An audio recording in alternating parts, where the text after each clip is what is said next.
Good morning students, कैसे हैं आप सब। लास्ट वीडियो में हम बात कर रहे थे सेल्स टेरिटरी की।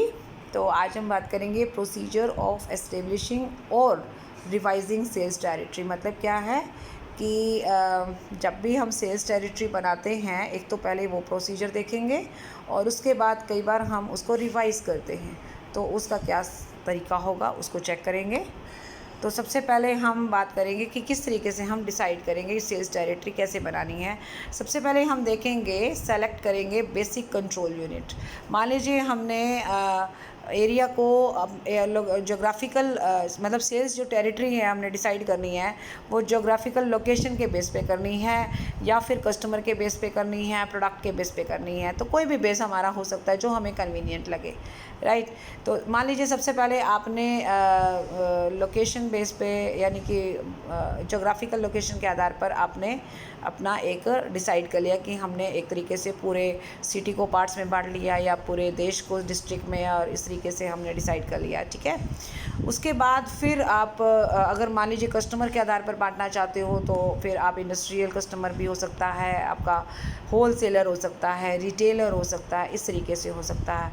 अगर प्रोडक्ट के आधार पर बांटना चाहते हो तो आपका प्रोडक्ट, मान लीजिए आप एक से ज़्यादा प्रोडक्ट में डील करते हो तो आप product A, product B, product C, जितने भी प्रोडक्ट हैं आपके, उसके बेस पर आप एक पहले आप बेस बनाओगे, तैयार करोगे।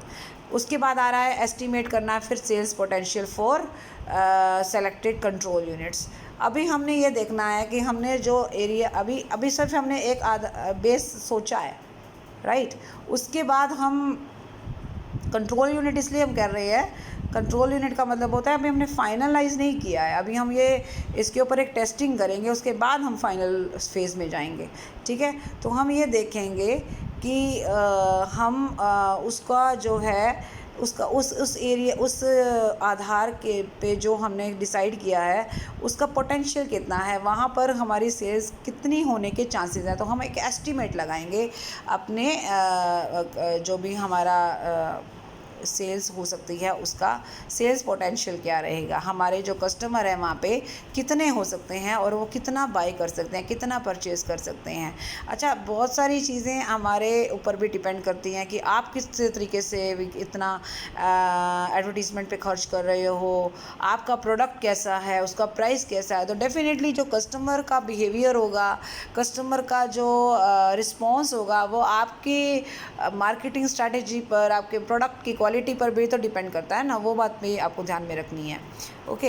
उसके बाद आपने फिर क्या किया, मेकिंग टेंटेटिव सेल्स टेरिटरीज। अब आपने दो चीज़ें ध्यान में रख ली ना, हो आप एक जैसे कहते हैं ना टेंटेटिव टाइम टेबल है, तो सेम टेंटेटिव यानी कि अनुमानित है, अभी फाइनल नहीं हुआ है। तो एक सेल्स टेरिटरी बना दी लेकिन टेंटेटिव, कारण हम अभी उसको और एनालाइज करेंगे और उसके बाद हम फाइनली डिसाइड करेंगे कि यस ये हमारी सेल्स टेरिटरी है, ठीक है। तो हमने इन सारे जो ऊपर की बातें हैं उनको हमने एनालाइज किया, ठीक है। और उसके बाद हमने एक मतलब एक इमेजिन कर लिया कि यस ये हमारी सेल्स टेरिटरी है। अब उसके ऊपर फिर हम और थोड़ा सा काम करेंगे, हम ये देखेंगे कि वहाँ पर हमें कितने सेल्समैन को अपॉइंट करना है, उनके ऊपर क्या खर्चा आने वाला है ट्रांसपोर्ट पे, और कितने जो है रूट क्या बनेंगे, ये सारे एक्सपेंसेस को हमको ध्यान में रखना है, ठीक है। उसके बाद क्या करेंगे हम, फॉलो अप से of sales territory and re distributing them. अब हमने देखा जो हमने सेल्स टेरिटरी बनाई और जो हमने उस पर इमेजिनेशन किया, ठीक है, उसको हमने अच्छे से एनालाइज करना है। हम देखेंगे कि अगर हमने वहाँ दो सेल्समैन लगाए तो वो किस तरीके से आपस में कोऑर्डिनेट करेंगे। अगर एक सेल्समैन लगाया तो उसको एक कस्टमर से दूसरे कस्टमर तक पहुँचने में कितना टाइम लगेगा और उसका रिस्पॉन्स आने में कितना टाइम लग सकता है, ठीक है। ये सारी चीज़ें हमको देखनी है। जब यहाँ तक हमारा मतलब, ये तो पहली 3-4 बातें हो गई ना, यहाँ तक अगर हम ओके हो गए या हम सेटिस्फाइड हो गए कि यस यहाँ तक हमारी प्लानिंग बिल्कुल बढ़िया है, अब हम इसको फाइनल टच दे देना चाहिए, देन हम सेल्स टेरिटरी एक्चुअली फाइनल करके सेल्स फोर्स को अपॉइंट कर देंगे कि जी ये आपका एरिया है, अब आपको इस तरीके से अपना काम स्टार्ट करना है। तो हमने उनको उनका कोटा दे दिया, उनको उनका एरिया दे दिया, now they will have to start their work, ठीक है। और जब भी आप सेल्समैन अपॉइंट कर रहे हो तो डेफिनेटली हमें ये भी देखना है कि सेल्समैन उस एरिया से परिचित हो और अगर वहाँ के लोकल मार्केट का उसको अंदाज़ा हो और उसके पोटेंशियल उसमें भी इतनी कैपेबिलिटीज़ होनी चाहिए, वो उसको मतलब उसको थोड़ा होमवर्क इस बात पे करना होगा। उसके बाद उनका रूट डिसाइड करना, रूट इसलिए डिसाइड करते हैं कि उनको एक थोड़ा सा एक मैप उनको पता होना चाहिए कि कब कहाँ किसके साथ उन्हें कांटेक्ट करना है, किस कस्टमर को कहाँ पे वो मिल सकता है। तो रूट डिसाइड करने का फ़ायदा ये हो जाता है कि हमारा अननेसेसरी जो एफ़र्ट्स होते हैं या अगर हम अपना जो भी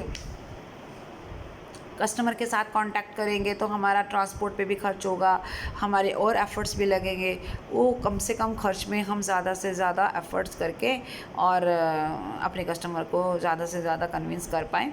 इससे क्या होगा कि सेल्समैन को भी मोटिवेशन मिलेगा और उसका जो टारगेट है वो भी जल्दी अचीव होगा।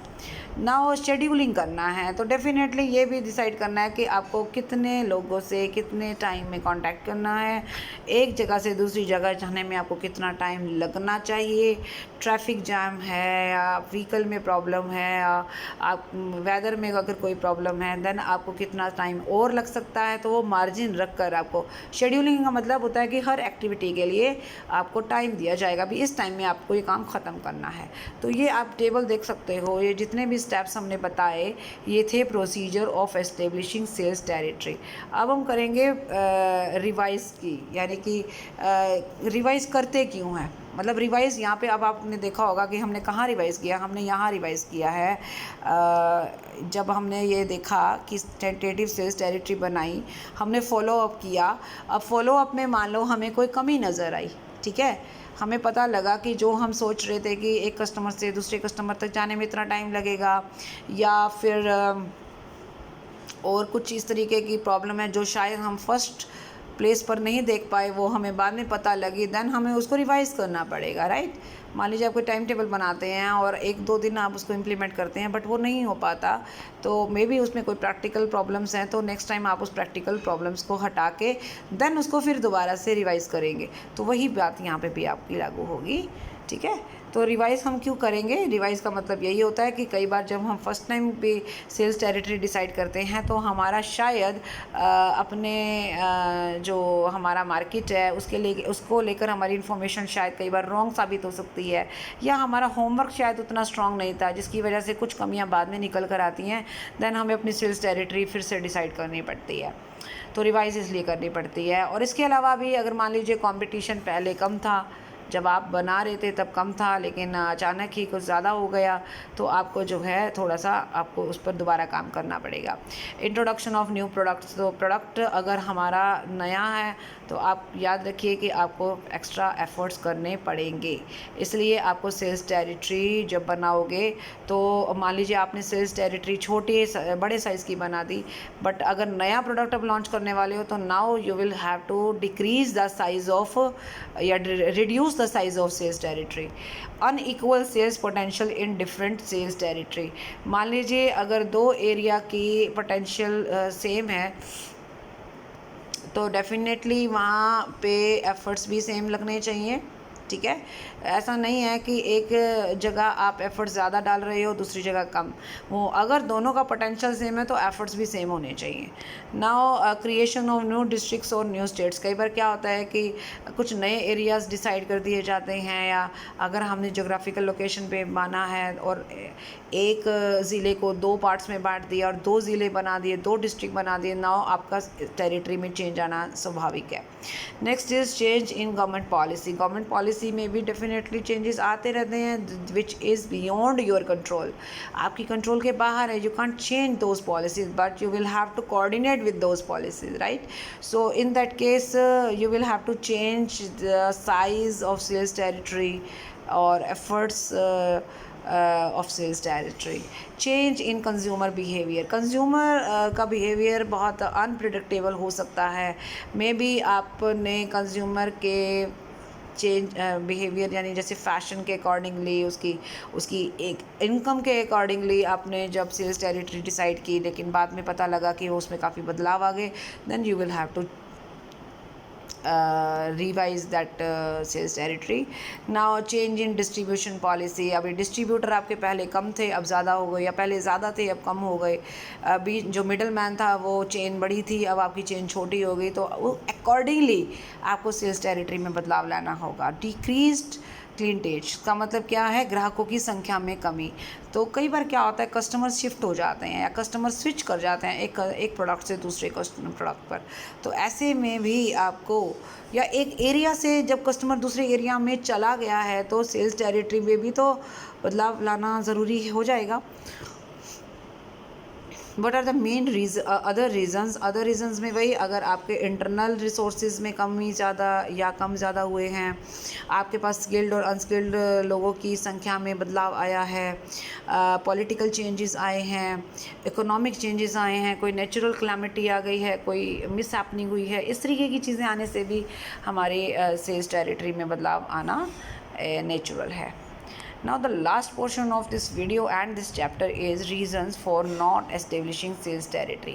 अभी तक तो हम यही बात कर रहे थे कि सेल्स टेरिटरी बनानी चाहिए और इससे क्या होगा कि हमारा जो काम है बहुत स्मूथली रन करेगा. But in some cases we don't feel the need of making such units. Why? उसका रीज़न ये है कि अगर आपका बिज़नेस बहुत छोटा है then there is no need to establish such sales territory. आप तो मार्केट को वैसे ही मतलब आपके पास अगर रिसोर्सेज कम है, आपका मार्केट छोटा है, आप सिर्फ लोकल मार्केट्स के साथ में हैंडल कर रहे हो, देन आपको सेल्स टेरिटरी की कोई ज़रूरत नहीं है. क्लाइंट्स आपके बहुत कम है मान लीजिए, या इंडस्ट्रियल यूज़र हैं आपके क्लाइंट्स, तो भी आपको ज़रूरत नहीं है. और अगर आप एक एरिया में ही रहना चाहते हो, दूसरे एरिया में जाना ही नहीं चाहते हो, आपके पास ऐसे वर्कर ही नहीं है, सेल्समैन ही नहीं है, एक एरिया से दूसरे एरिया में नहीं जाना चाह रहे हैं, या फिर वो एक ही एरिया में रहकर काम करना चाह रहे हैं, ठीक है. डिपेंड करता है कि उनका नेचर क्या है और उनका काम करने का तरीका क्या है, या आपके पास स्किल्ड वर्कर या सेल्स फोर्स नहीं है जो डिफरेंट एरियाज़ में हैंडल कर सके. सो मे बी ऐसी प्रॉब्लम आपको फेस करनी पड़ सकती है. इन दैट केस आपको सेल्स टेरिटरी की ज़रूरत महसूस नहीं होगी. और ये तो मैंने बता ही दिया है, जब विक्रयकर्ता आपके जो हैं बहुत कम हैं, यानी कि अगर सेल्समैन ही आपके कम हैं, तो आप ज़्यादा सेल्स टेरिटरी बनाकर भी क्या करेंगे, क्योंकि आपके पास फोर्स ही नहीं होगी. So in that case there is no need to establish any sales territory. So that's all for this video. इस वीडियो में आपने ये डिसाइड किया कि सेल्स टेरिटरी को हम किस तरीके से प्रोसेसिंग में लाते हैं और रिवाइज़ क्यों करते हैं. ठीक है. So thank you so much. Bye bye. Take care.